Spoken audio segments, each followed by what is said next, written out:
Good morning, one and all. Today's topic is templates. So, this templates is also called as generic programming. Templates is also called as generic programming.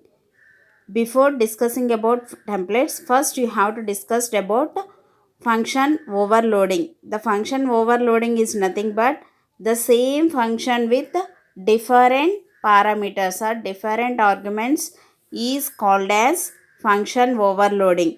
So this is example for the function overloading. So this is a function. The function name is sum.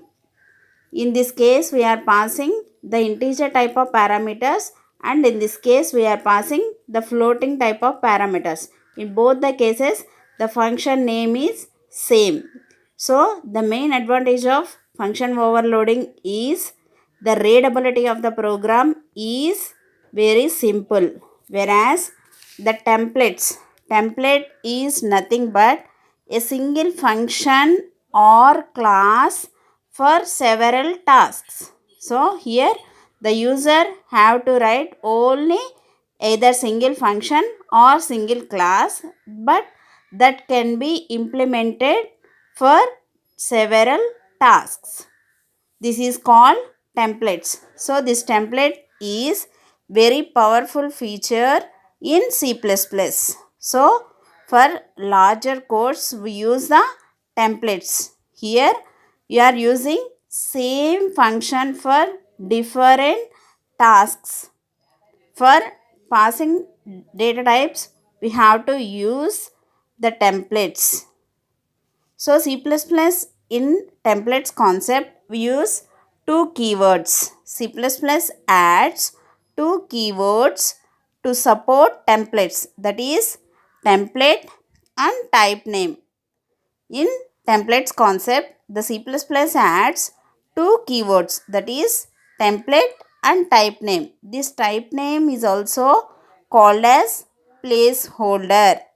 So, these templates concepts are mainly implemented by using the placeholder values. All these placeholder values are replaced by the data type values. So, the templates are expanded at compile time. Actually, the user have to write only single function. That function is expanded at compile time. The source code contain only function, only single function or class, but the compile code may contain multiple copies of the same code or same class, multiple copies of same function or same class. So this is the syntax for templates. So first you have to write the template keyword followed by type name here. Here this type name is also replaced with the class name. So type name T. This is called as placeholder value. This type name replaced with class value. This type name replaced with class value, and this is a placeholder. This is placeholder. So while writing the program, instead of data type, use the placeholder name here. So already it is a placeholder. We have to use this placeholder followed by function name followed by placeholder arguments we are passing. So we are returning some function here. In main method, we are calling the function like this way.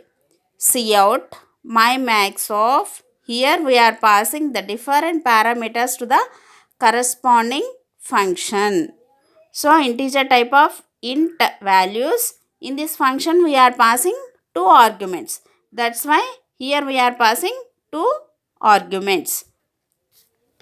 In this case, the compiler internally converts this program in this way.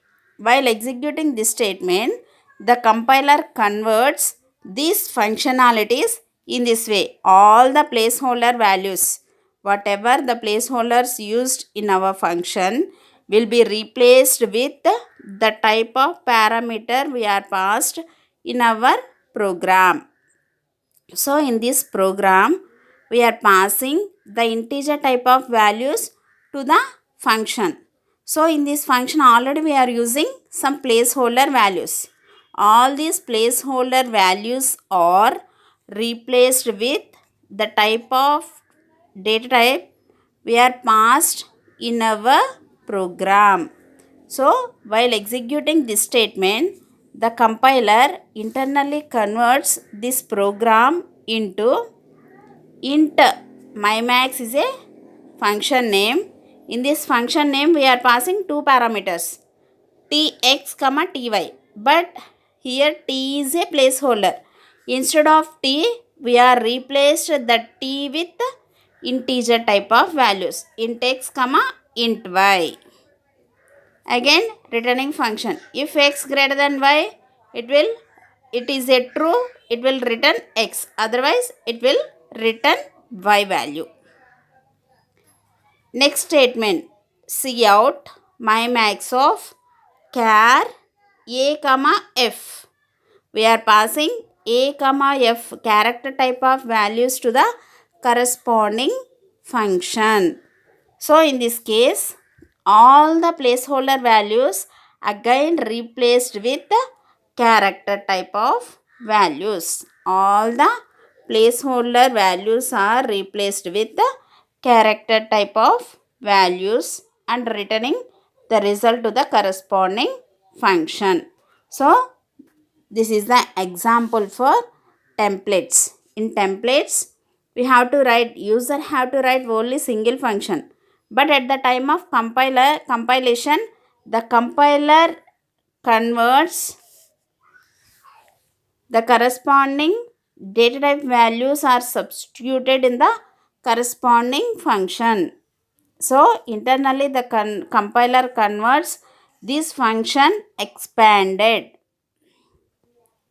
So in next class we will discuss about types of templates.